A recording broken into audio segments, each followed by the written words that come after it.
ನಮಸ್ಕಾರ ವೀಕ್ಷಕರೇ, ನೀವು ನೋಡ್ತಾ ಇದ್ದೀರಾ ವಿಟಿವಿ ಬಳ್ಳಾರಿ. ನಾನು ನಿಮ್ಮ ಪವಿತ್ರ. ನಮ್ಮ ಜರ್ನಿ ಜಂಕ್ಷನ್ನಲ್ಲಿ ಅದ್ಭುತನ ಕಲೆನ ತಂದು ನಾನು ಕುಂದಿರಿಸಿದ್ದೀನಿ. ನಾನಲ್ವಾ, ನಮ್ಮ ಸಾರ್ವಜನಿಕರು ಕುಂದಿರಿಸಿದ್ದಾರೆ. ಯಾರವರು, ಯಾರಿದ್ದಾರೆ ನಮ್ಮ ಜೊತೆ, ಅವ್ರ ಜೊತೆ ತೋರಿಸ್ತಾ ಮಾತಾಡ್ತಾ ಹೋಗ್ತಾ ಇರ್ತೀನಿ.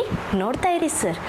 ದೇವರಾಜ್ ಸರ್ ನಮಸ್ಕಾರ ಸರ್. ನಮಸ್ಕಾರ ಸರ್. ನಿಮ್ಮ ಹೆಸರು ನಮ್ಮ ಪರಿಚಯ ಮಾಡಿಕೊಡ್ಬೇಕು ಸರ್. ಓಕೆ, ನನ್ನ ಹೆಸರು ದೇವರಾಜ್ ಮ್ಯಾಮ್. ಖಂಡಿತ. ಸಿರುಗುಪ್ಪ ತಾಲೂಕು, ಬಳ್ಳಾರಿ ಡಿಸ್ಟಿಕ್, ಪುತ್ತನೂರು ಗ್ರಾಮ ಮ್ಯಾಮ್.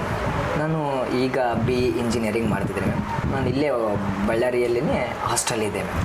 ನಂಬರ್ 5 ಕೋಲ್ Bazaar technical hostel, doctor BR Ambedkar. ಖಂಡಿತ ಸರಿ. ಇಷ್ಟು ನೀವು ಓದ್ಕೊಂತ ಇದು ಮಾಡ್ತಾನೆ ಈ ಸಾಹಿತ್ಯ ನೀವು ಯಾವ ರೂಪದಿಂದ ತಗೊಂಡು ಬಂದಿದ್ದೀರಾ ಸರ್?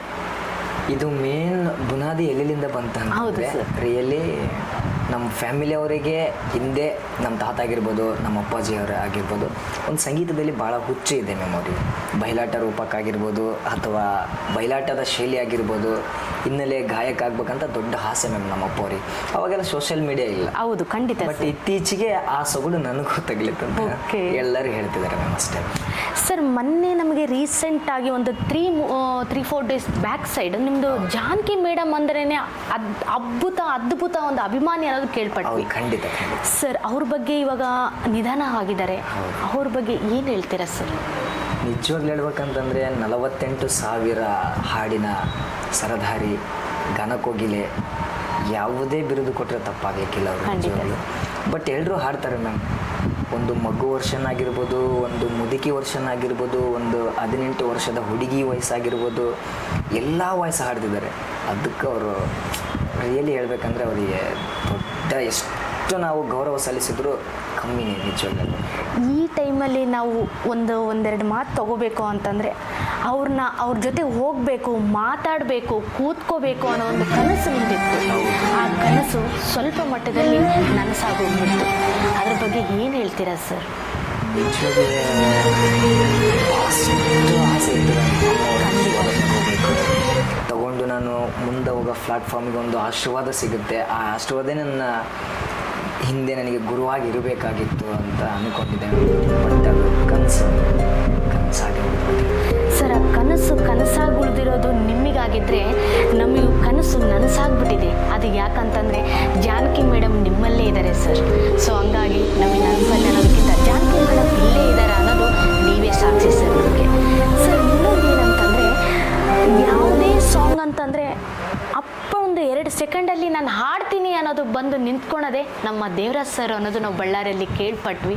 ನಿಮ್ಮ ಸ್ಕೂಲಲ್ಲಾಗಿರ್ಬೋದು, ನಿಮ್ಮ ಪರಿಚಯ ಆಗಿರ್ಬೋದು, ನೀವು ಯಾವ್ದು ಸ್ಟಾರ್ಟ್ ಮಾಡ್ಕೊತೀರಾ ಸರ್? ಫಸ್ಟ್ ಆಫ್ ಆಲ್ ಹೇಳ್ಬೇಕಂತಂದರೆ ನನಗೆ ಸ್ಕೂಲ್ ಅಂತಂದ್ರೇ ಭಾಳ ಒಂದು ಪ್ಲಾಟ್ಫಾರ್ಮ್ ಸಿಕ್ಕಿದೆ ಮ್ಯಾಮ್. ಖಂಡಿತ. ಶಾರದಾ ಸ್ಕೂಲು, ಮೋಟ್ಸುಗುರು ಮ್ಯಾಮ್, ಬಳ್ಳಾರಿಯಲ್ಲಿ. ಇದು ಸಿರುಗುಪ್ಪ ತಾಲೂಕು ಹತ್ರ. ಓಕೆ. ಇದು Karnataka last border ma'am. Okay sir. ಆ ಸ್ಕೂಲಲ್ಲಿ ನನಗೆ ಭಾಳಷ್ಟು ಬೆಂಬಲ ನೀಡ್ತಾರೆ ಮ್ಯಾಮ್. ಈ ಸಂಗೀತ ಏನಾದರೂ ಇವತ್ತು ಈ ಪ್ಲಾಟ್ಫಾರ್ಮ್ ಸಿಕ್ಕಿದೆ ಅಂತಂದರೆ ಆ ಸ್ಕೂಲಾಗಿರ್ತಕ್ಕಂಥ ಗುರುಗಳ ಬೆಂಬಲದಿಂದನೇ ನಾನು ಇವತ್ತಿಲ್ಲಿ ಬರೋಕ್ಕೆ ಸಾಧ್ಯವಾಗಿದೆ. ಸರ್, ಈ ದುಃಖದಲ್ಲಿ ನೀವೊಂದು ಆಡಬೇಕು ಅಂತಂದರೆ ಯಾವ ಹಾಡನ್ನು ನಮ್ಮ ಹತ್ರ ಹಂಚ್ಕೊಳ್ತೀರಾ ಸರ್? ನಿಜ. ಯಾಕಂತಂದರೆ ನಾನು ಮೈಸೂರಿಗೆ ಹೋಗಿದ್ದೆ ಮ್ಯಾಮ್ ಆಶೀರ್ವಾದ ತಗೊಳಕ್ಕೆ. Okay sir. ಲಾಸ್ಟಿಗೆ ಅದು ಆದರೂ ಆಶೀರ್ವಾದ ಸಿಕ್ತು, ಅದು ನನ್ನ ಪುಣ್ಯ ಅಂತ. ಖಂಡಿತ. ಬಟ್ ನಾನು ಅಲ್ಲಿ ಕನ್ನಡನೂ ಹಾಡಿದೆ. ಬಟ್ ಎಲ್ಲ ಚಾನಲ್ ಆಗಿರ್ಬೋದು ಅಥವಾ ಸೆಲೆಬ್ರಿಟೀಸ್ಗಳಾಗಿರ್ಬೋದು ಎಲ್ಲರೂ ಇದ್ದರು. ಬಟ್ ನನ್ನ ಜಾಸ್ತಿ ಹೇಳಿದ್ದು ಯಾವ ಸಾಂಗ್ ಹಾಡ್ತೀನಿ ಅಂತಂದರೆ ತಮಿಳ್ ವರ್ಷನ್, ಅಮ್ಮ ನೀ ಹೆಂಗೆ ಅಮ್ಮ ಅಂತೇಳಿ ಇತ್ತೀಚೆಗೆ ವೈರಲ್ ಆಗ್ತೀನಿ ನಮ್ಮ ಜೊತೆಗೆ ಅದೊಂದು ಲೈನ್ ಬಿಟ್ಬಿಡಿ ಸರ್. ಖಂಡಿತ ಸರ್. ನಮ್ಮ ದೇವರಾಜ್ ಸರ್ ಅವರು ಜಾನಕಿ ಮೇಡಮ್ ಅಪ್ಪಟ ಅಭಿಮಾನಿ. ಅದು ಕನಸಾಗೆ ಉಳಿದ್ಬಿಡ್ತು ಅನ್ನೋದು ಅವ್ರದ್ದೊಂದು ಕೊರಗಿದೆ. ಅದ್ರ ಜೊತೆಗೆ ಅಮ್ಮನ ಸಾಂಗು ನಮ್ಮ ಮುಂದೆ ಹಾಡ್ತಾ ಹೋಗ್ತಾರೆ. ಕೇಳೋಣ ವೀಕ್ಷಕರೇ. ಸರ್, ಹಾಡಿ ಸರ್. ಓಕೆ.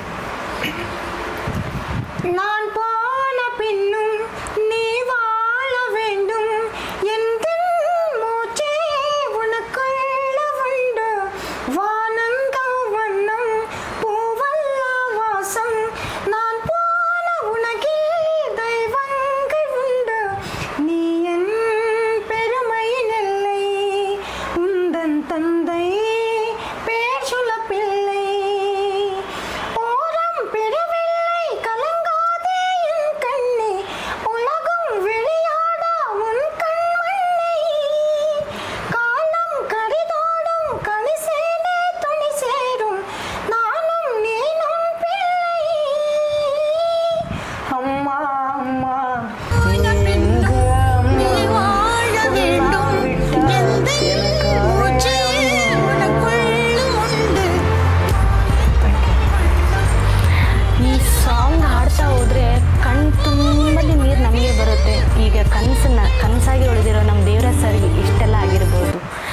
ತಾನೇ ಮಾತಾಡ್ಕೊಳ್ಳೋಣ ಬನ್ನಿ ವೀಕ್ಷಕರೇ. ಸರಿ, ಈ ಸಾಂಗ್ ಮೂಲಕ ನಮಗೆ ಒಂದು ಅರ್ಥ ಆಯಿತು, ಅಮ್ಮನ ಮೇಲೆ ಎಷ್ಟು ಪ್ರೀತಿ ಇದೆ, ಅದರಿಂದ ಎಷ್ಟು ದುಃಖ ಎಲ್ಲ ನೀವು ಅನುಭವಿಸಿ ಬಂದಿದ್ದೀರಾ. ದುಃಖದ್ದು ಸ್ವಲ್ಪ ನೀವು ನಮ್ಮ ಹತ್ರ ಹೇಳ್ಕೊಂಡ್ರೆ ಯಾವ್ದು ಹೇಳಕ್ಕೆ ಇಷ್ಟಪಡ್ತೀರಾ ಸರ್? ನಿಜವೂ ಇಷ್ಟು ನನಗೆ ಕರ್ನಾಟಕ ಜನತೆ ನನಗೆ ಇಷ್ಟು ಸಪೋರ್ಟ್ ಮಾಡ್ತಾರಂತ ಅಂದ್ಕೊಂಡಿಲ್ಲ. ಬಟ್ ನನ್ನ ಕಮೆಂಟ್ ಮೂಲಕ ಬರ್ತಾ ಇತ್ತು ಹೆಜ್ಜನಕ್ಕೆ ಜೂನಿಯರ್ ಹೆಜ್ಜನಕ್ಕೆ ಅಂತ. ಅದರಿಂದ ನನಗೆ ಅಮ್ಮವ್ರನ್ನ ಆಶೀರ್ವಾದ ತಗೋಬೇಕಂತ ಭಾಳಷ್ಟು ಆಸೆ ಇತ್ತು ನನಗೆ. ಆ ಆಸೆ ಲಾಸ್ಟಿಗೆ ಕೊನೆಯದಾಗಿ ಹಂಗೆ ಉಳ್ಕೊಂಡ್ಬಿಡ್ತಾರಲ್ಲ. ಆದರೂ ಒಂದು ಕಡೆ ಖುಷಿ ಸಂಗತಿ, ಇನ್ನೊಂದು ಕಡೆ ದುಃಖದ ಸಂಗತಿ. ಖುಷಿ ಸಂಗತಿ ಏನಂತಂದರೆ ಅಮ್ಮವ್ರನ್ನ ಆಶೀರ್ವಾದ ತಗೊಂಡಿಲ್ಲ ಅಂದ್ರೂ ಪರವಾಗಿಲ್ಲ, ಆದರೂ ಅಲ್ಲಿಗೆ ಹೋಗಿ ಆಶೀರ್ವಾದ ತಗೊಂಡು ಖಂಡಿತ ಇತ್ತೀಚೆಗೆ ಸೋಷಿಯಲ್ ಮೀಡಿಯಾ ಎಲ್ಲ ಫುಲ್ ವೈರಲ್ ಆಗ್ತಾ ಇದೆ. ಕೆಲವೊಂದು ಪ್ಲಾಟ್ಫಾರ್ಮ್ ಸಿಗ್ತಾ ಇದೆ. ಆ ಅಮ್ಮನೇ ಕರ್ಕೊಂಡ್ಬಿಟ್ಟಿದಾರೇನೋ ಅಂತ ಅಂದ್ಕೊಂಡೆ ನಾನು. ಆ್ಯಕ್ಚುಲಿ ಬೆಂಗಳೂರಿಗೆ ಇಂಟರ್ವ್ಯೂಗೆ ಹೋಗಿದ್ದೆ ಮ್ಯಾಮ್. ಆ ಇಂಟರ್ವ್ಯೂವಲ್ಲಿನೂ ಆ ಕೊನೆ ಆಸೆ ಹೇಳ್ಕೊಂಡಿದ್ದೀನಿ. ಎಲ್ಲ ಆ ಕಾಲ್ ಬಂದಿತ್ತು, ಲಿಫ್ಟ್ ಮಾಡೋಕ್ಕಾಗಿಲ್ಲ, ನನ್ನಲ್ಲಿ ಏನಾದರೂ ತಪ್ಪಿದೇನೋ ಏನೋ, ಆ ಆಶೀರ್ವಾದ ಸಿಗಲಿಲ್ಲೇನೋ ಅಂತ ಅಂದ್ಕೊಂಡೆ. ಬಟ್ ತಿರ್ಗಾ ಮರ್ದಿನೇ ಮತ್ತೆ ಮೈಸೂರಿಗೆ ಕರ್ಸ್ಕೊಂಡಂಗೆ ಆಯಿತು ಮ್ಯಾಮ್.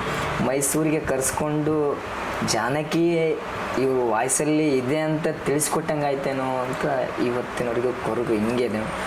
ಬಟ್ ಆಗ್ಬೇಕಾಗಿತ್ತು ಆಶೀರ್ವಾದ ಅಂತ ಅನಿಸುತ್ತೆ. ಆದರೂ ದೇವರಿದ್ದಾನೆ, ಆಶೀರ್ವಾದ ಖಂಡಿತ ಇರುತ್ತೆ.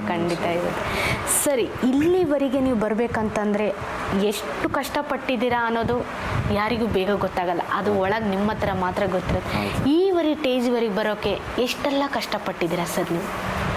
ನನಗೆ ಒಂದು ಸಿಂಗಿಂಗ್ ಫೀಲ್ಡ್ ಬರಬೇಕಂತಂದರೆ ರಿಯಲಿ ನಮ್ಮ ಫ್ಯಾಮಿಲಿನೇ ಮುಖ್ಯ. ಬಟ್ ಸಪೋರ್ಟ್ ಎಲ್ಲರೂ ಕೊಟ್ಟಿದ್ದಾರೆ. ಬಟ್ ಅದು ಗಾಯನ ಮೂಲಕ ಹೊರಗೆ ಹಾಕ್ಬೇಕಂದ್ರೆ ನಮ್ಮ ಫ್ಯಾಮಿಲಿ. ಯಾಕೆಂತಂದರೆ ನಮ್ಮ ಫ್ಯಾಮಿಲಿ ಭಾಳಷ್ಟು ಕಷ್ಟ. ನಾವು ಬಡತನದಿಂದ ನಾವು ರಿಚ್ ಪಾರ್ಟಿ.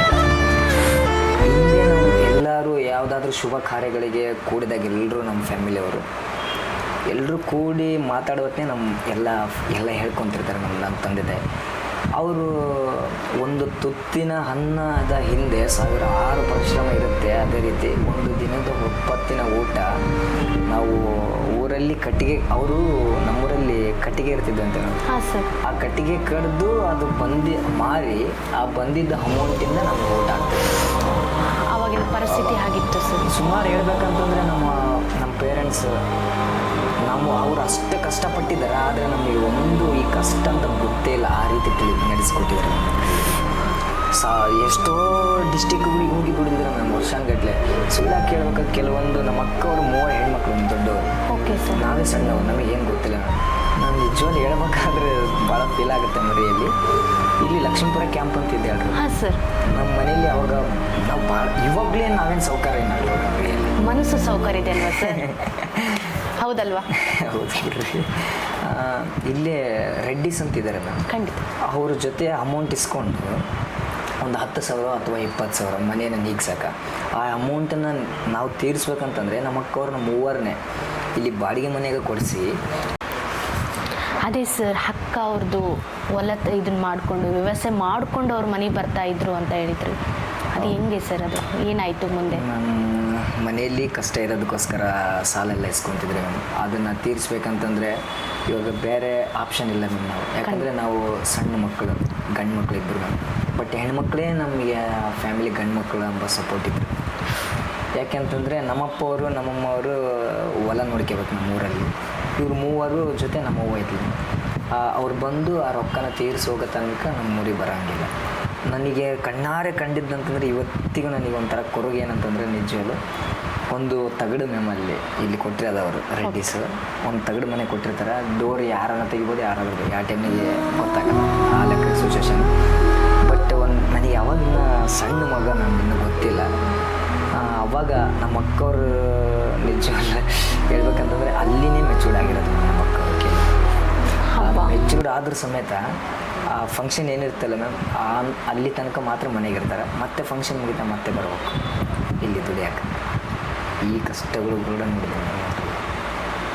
ಎಷ್ಟು ಸಪೋರ್ಟಿವ್ ಆಗಿದ್ದಾರೆ ಅಂತಂದ್ರೆ ನಮ್ಮ ಅಕ್ಕವರು ನಿಜವಾಗ್ಲೂ ಅಷ್ಟು ಸಪೋರ್ಟಿವ್ ಆಗಿದ್ದಾರೆ. ನಮ್ಮ ಫ್ಯಾಮಿಲಿ ಏನಾದರೂ ಬೆಳಿಬೇಕಂತಂದರೆ ಹೆಣ್ಮಕ್ಳಿಂದನೇ ಕಾರಣ. ಯಾಕಂದರೆ ನಾವು ಭಾಳ ಸಣ್ಣವ್ರನ್ನ, ಹಂಗಾಗಿ ಅವ್ರನ್ನ ಮಾತ್ರ ಯಾವತ್ತೂ ಮರೆಯೋಕ್ಕಾಗಲ್ಲ. ಏನನ್ನಾಗಲಿ ಸರ್, ಇಷ್ಟ ಕಷ್ಟದಿಂದ ಬಂದು ಒಂದು ಇವಾಗ ನಾವು ಎಕ್ಸಾಂಪಲ್ ತಗೊಳೋದಕ್ಕಿಂತ ಸರ್, ಜಾನಕಿ ಮೇಡಮ್ ಅವ್ರದ್ದು ನಿಧಾನ ಆದರು ಅಂತ ನಿಮಗೆ ತಿಳಿಸತ್ಲೆ ಅದು ನಿಮಗೆ ದುಃಖದ ವಿಷಯ. ಬಟ್ ಕುಟುಂಬದವರಿಗೆ ಟಿ ವಿ ನೈನಲ್ಲಿ ನನ್ನ ಮಗ ಬಂದಿದ್ದಾನಲ್ಲ ಅನ್ನೋದೊಂದು ಖುಷಿ ಅಂತ ಅವ್ರಿಗಿರುತ್ತೆ.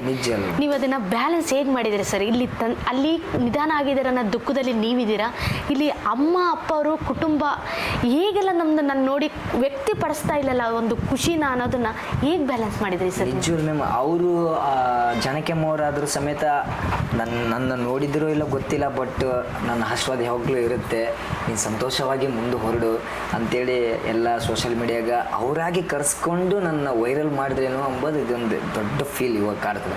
ಬಟ್ ಇನ್ನೊಂದು ಏನಂತಂದರೆ ಬದುಕಿದ್ದಾಗ ಮಾತಾಡಲಿಲ್ಲ ಅಂತ ಅನ್ನೋದೊಂದು ಕೊರಗು. ಇನ್ನೊಂದು ಏನಂತಂದರೆ ಯಾರೇ ಒಬ್ಬರು ದೊಡ್ಡ ಸಾಧಕರಾದರೆ ಒಂದು ಬಡ ಕುಟುಂಬದವರಿಗೆ ಬಯಸದೆ ಒಂದು ದೊಡ್ಡ ವ್ಯಕ್ತಿ. ಹೌದು, ಖಂಡಿತ. ಅದೇ ರೀತಿ ನಮ್ಮ ಅಕ್ಕವರಾಗಿರ್ಬೋದು, ನಮ್ಮ ಅಪ್ಪವರಾಗಿರ್ಬೋದು, ನಮ್ಮ ಅಣ್ಣವರಾಗಿರ್ಬೋದು, ಕಷ್ಟದಿಂದ ಆ ಕ್ಷಣದಿಂದನೇ ನಕ್ಕರಲ್ಲ, ಇಷ್ಟೇ ಸಾಕಂತ ಆಶೀರ್ವಾದನೆ ಕೊಟ್ಟಿದ್ದಾರೆ ಅಂತ ಅನ್ಕೊಂಡಿದ್ದೇನೆ ಮ್ಯಾಮ್. ಯಾವತ್ತಿ ಈ ಕ್ಷಣ ಮಾತ್ರ ನಾನು ಮರೆಯೋದು ಇಲ್ಲ ಖಂಡಿತ ಸರ್. ಇದೆಲ್ಲ ಬಂದ ಮೇಲೆ ಜೀವನದಲ್ಲಿ ಕಷ್ಟ ಸುಖ ಅದು ಒಂದು ಬ್ಯಾಲೆನ್ಸ್ ಆದರೆ ಅನ್ನೋರು ಇರ್ತಾರೆ, ಏನು ಮಾಡಿದ್ರು ಅನ್ನೋರು ಇರ್ತಾರೆ. ಅದನ್ನು ಹೇಗೆ ಬ್ಯಾಲೆನ್ಸ್ ಮಾಡ್ತಿದ್ದೀರಾ ಸರ್ ನೀವು ಜೀವನದಲ್ಲಿ? ಇವಾಗ ಕೆಟ್ಟ ಕಾಮೆಂಟ್ ಆಗ್ತಿರ್ತಾರೆ, ಮಾಡಿದ್ದನ್ನ ನಿಮಗೆ ಅಪೋಸಿಟ್ ಇರೋರು ಒಂದು ಕಾಮೆಂಟ್ ಆಗ್ತಾರೆ, ಖುಷಿ ಒಂದು ಆಗ್ತಾರೆ. ನೀವು ಅದನ್ನು ತಗೊತಿದ್ದೀರಾ, ತಗೊತಿಲ್ವಾ? ನಾನು ಸೋಷಿಯಲ್ ಮೀಡಿಯಾ ಅಪ್ಲೋಡ್ ಮಾಡಿದಾಗಲಿದ್ದ 99% ಹೇಳ್ತೀನಿ ಮ್ಯಾಮ್, ರಿಯಲ್ ಒಂದು ಬ್ಯಾಡ್ ಕಮೆಂಟ್ಸ್ ಬಂದಿಲ್ಲ. ಬಟ್ 1% ಮಾತ್ರ ಎಲ್ಲೋ ರೇರ್. ಅವ್ರು ಮಾಡೋಕ್ಕೆ ಬೇರೆ ಕೆಲಸ ಇರಲ್ಲ, ಅವರು ಕಾಮನ್ ಅನ್ಕೊಂಡು ಸುಮ್ಮನೆ ಆಗುತ್ತೆ. ಬಟ್ ನಾನು ಹಂಗೆ ಅಂದ್ಕೊಂಡ್ರು ಸಮೇತ ಅವರು ಕಮೆಂಟಿಗೆ, ಇವಾಗ ಎಲ್ಲರೂ ಕಮೆಂಟ್ ಹಾಕಿದಾಗ ಕೆಲವ್ರು ಏನು ಮಾಡ್ತಾರೆ ಅಂದರೆ ಆ ಕಮೆಂಟಿಗೆ ರಿಪ್ಲೈ ಕೊಡ್ತಾರೆ, ಪಾಸಿಟಿವ್ ಮಾತ್ರ ಲೈಕ್ ಹಾಕಕ್ಕೆ ಹೋಗ್ತಾರೆ. ನಾನು ಹಾಕಿಲ್ಲ, ಎರಡಕ್ಕೂ ಲೈಕ್ ಕೊಡ್ತೀನಿ ನಾನು, ಸಮಾನವಾಗಿ ಸ್ವೀಕರಿಸ್ತೀನಿ. ಯಾಕಂತಂದರೆ ನಾನು ಜಾಸ್ತಿ ಒಳ್ಳೆತನದ್ದು ಹಾಕ್ಯಾರಂತಂದ್ರೆ ನೋಡೋಕೆ ಹೋಗಲ್ಲ ಮ್ಯಾಮ್, ಓಕೆ ಪರವಾಗಿಲ್ಲ. ಕೆಟ್ಟತನದ್ದು ಏನನ್ನು ಹಾಕ್ಯಾರಂತಂದ್ರೆ ಅದನ್ನೇ ಫೋಕಸ್ ಮಾಡಿದೆ. ಯಾಕಂದರೆ ಏನೋ ತಪ್ಪಿದೆ ನನ್ನಲ್ಲಿ, ಯಾಕೆ ತಪ್ಪು, ಏನಾದರೂ ಪಿಚ್ಚು ಏನಾದರೂ ತಪ್ಪಿರ್ಬೋದು, ಅದಕ್ಕೆ ಕೆಟ್ಟದಾಗ ಹಾಕಿರಬಹುದು. ಅದನ್ನೇ ನಾನು ಫಸ್ಟ್ ತೊಗೊಳೋದು ಲೆಸನ್ ಅಂತಂದ್ರೆ ಅದೇ. ಇನ್ನೊಂದು ಸರ್, ನಾವು ಯಾವತ್ತಿಗೂ ನೆಗೆಟಿವ್ ಬಂದಾಗನೇ ನಾವು ಒಂದು ಎತ್ತರಕ್ಕೆ ಬೆಳೆದು ಮಾತ್ರ ಮರಿಬಾರ್ದು, ಹೌದಲ್ವಾ ಸರ್? ಸರ್, ಇದೇ ಒಂದು ಮಾಹಿತಿಯಲ್ಲಿ ಒಂದು ನಮ್ಮ ಉತ್ತರ ಕರ್ನಾಟಕ ಸ್ಟೈಲ್ ನೀವು ಆಡಿದ್ದೀರಾ ಅನ್ನೋದು ನಾನು ಒಂದು ಕೇಳ್ಪಟ್ಟಿದ್ದೆ ನಾನು. ಆದ್ರೆ ಸ್ವಲ್ಪ ಆಡ್ರಿ ನೋಡಣ್ರಿ. ಓಕೆ ರೀ, ಆಡ್ತೀನಿ ರೀ.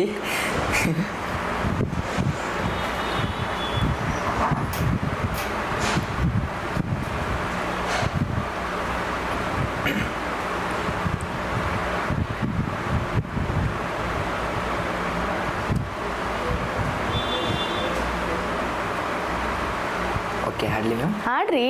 ಓಕೆ. ನಂದು ನಿಂದು ಬಾರಿ ಇತ್ತು ಜೋಡಿ ದರ್ಬಾರ, ನಮ್ಮ ಸುದ್ದಿ ಹರಡಿತ್ತು ಬಾಜರು ಬಾಜಾರ. ನಂದು ನಿಂದು ಬಾರಿ ಇತ್ತು ಜೋಡಿ ದರ್ಬಾರ, ನಮ್ಮ ಸುದ್ದಿ ಹರಡಿತ್ತು ಬಾಜರು ಬಾಜಾರ. ಏನೇ ಇದ್ದರೂ ಒಂದೇ ಇತ್ತು ಇಬ್ಬರ ನಿರ್ಧಾರ, ನನ್ನ ವೈರಿ ಮಾತಿಗೆ ಮರುಳಾಗಿ ಮಾಡಿದಿ ತಾತ್ಸಾರ. ಹೇಳಿಕೆ ಮಾತು ಕೇಳಿ ಬದಲಿ ಆಗಿದೆ ಹೆಂಗಾರ, ಹೇಳಿಕೆ ಮಾತು ಕೇಳಿ ಬದಲಿ ಆಗಿದೆ ಹೆಂಗಾರ.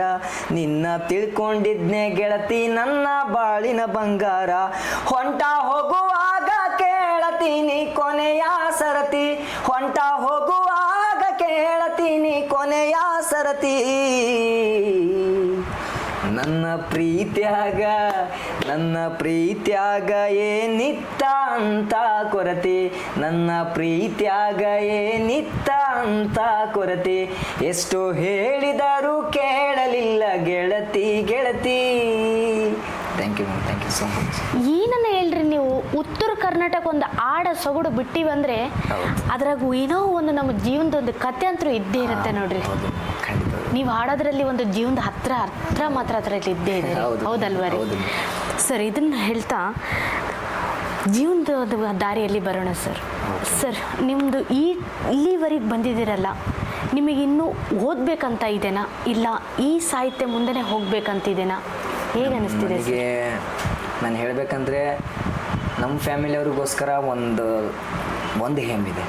ನನ್ನ ಪ್ರಕಾರ ಒಂದು ಹೆಮ್ಮೆ. ನನಗೇನಂತಂದರೆ ಒಂದು ದೊಡ್ಡ ಗಾಯಕನಾಗಬೇಕು, ಒಂದು ಕೊಡುಗೆ ಕೊಡಬೇಕು ಖಂಡಿತ ಅಂತ ಇದೆ ಮ್ಯಾಮ್.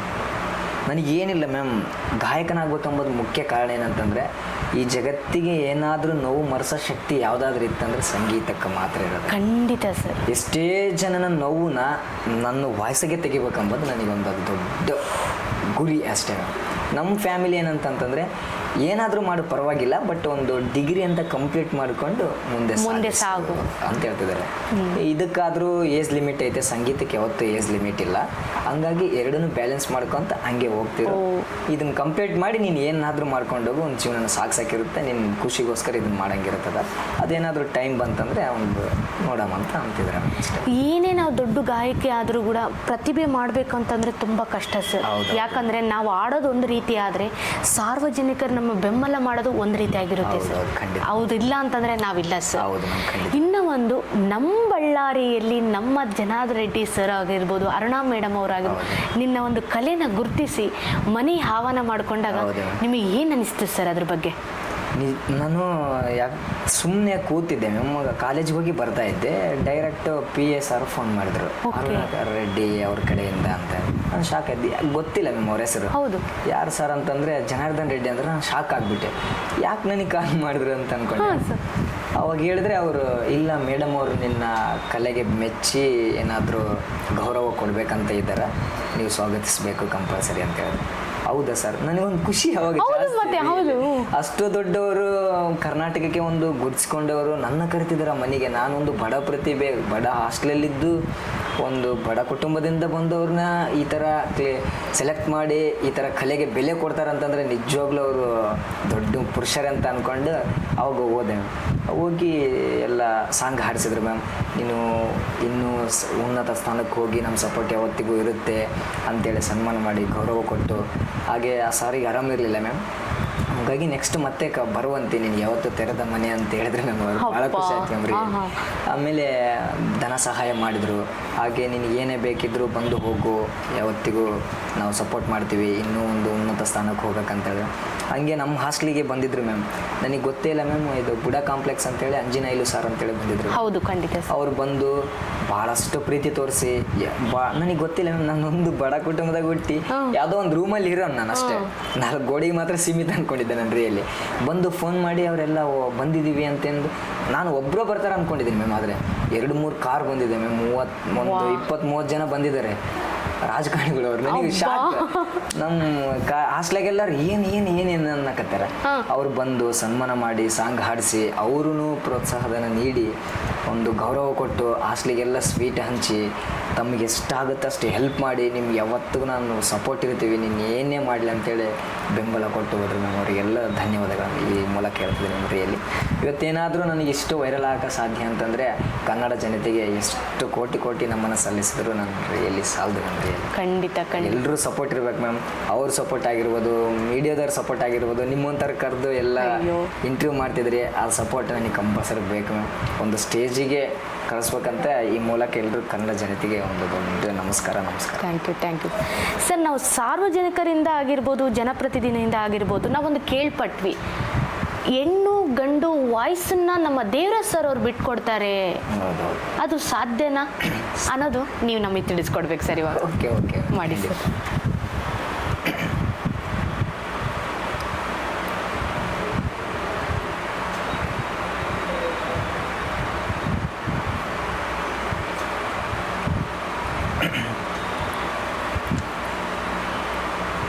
ಹೆಣ್ಣು ಮತ್ತು ಗಂಡು ವಾಯ್ಸ್ ಆಡ್ಬೇಕು? ಹೌದು ಸರ್. ಓಕೆ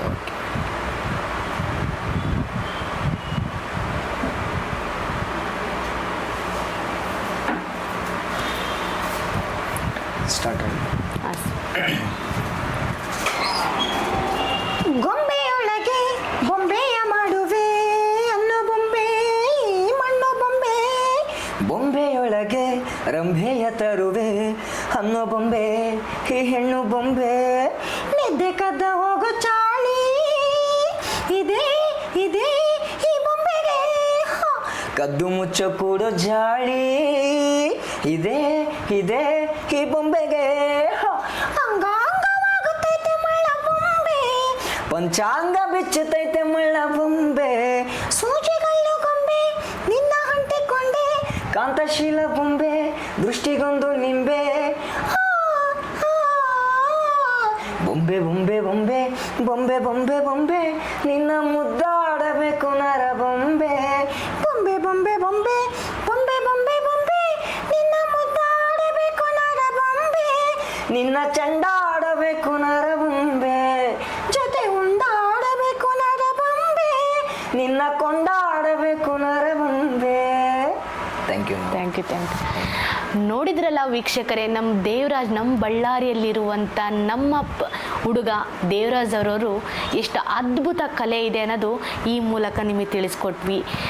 ಇಷ್ಟು ಟೈಮ್ ತಗೊಂಡು ನಮ್ಮ ಜೊತೆ ಕೂತ್ಕೊಂಡು, ಎಕ್ಸಾಮ್ಸ್ ಇದ್ದರೂ ಕೂಡ ನಮ್ಮ ಜೊತೆ ಕೂತ್ಕೊಂಡು ಟೈಮ್ ಕೊಟ್ಟು ಮಾತಾಡೋದಕ್ಕೆ ಅವರಿಗಂತೂ ಹೃತ್ಪೂರ್ವಕ ಧನ್ಯವಾದ ಹೇಳಕ್ಕೆ ಇಷ್ಟಪಡ್ತೀನಿ ಸರ್. ಹಾಗೆ ಈ ಪ್ರತಿಭಾನ ನಾವು ಎಲ್ಲಿವರೆಗೆ ತಗೊಂಡು ಹೋಗಬೇಕು ಅನ್ನೋದು ನಮ್ಮ ಸಾರ್ವಜನಿಕರ ಕೈಯಲ್ಲಿದೆ. ಆದಷ್ಟು ಬೇಗ ನಮ್ಮ ದೇವರಾಜನ ಒಂದು ಹುಡುಗನ್ನ ಯಾವ ಮಟ್ಟಕ್ಕೆ ತಗೊಂಡು ಹೋಗಬೇಕು ಅನ್ನೋದು ಆದಷ್ಟು ಶೀಘ್ರದಲ್ಲಿ ಮಾಡೋಣ ಅಂತ ಹೇಳ್ತಾ, ಇನ್ನಷ್ಟು ಸುದ್ದಿಗಾಗಿ ನೋಡ್ತಾ ಇರಿ VTV ಬಳ್ಳಾರಿ.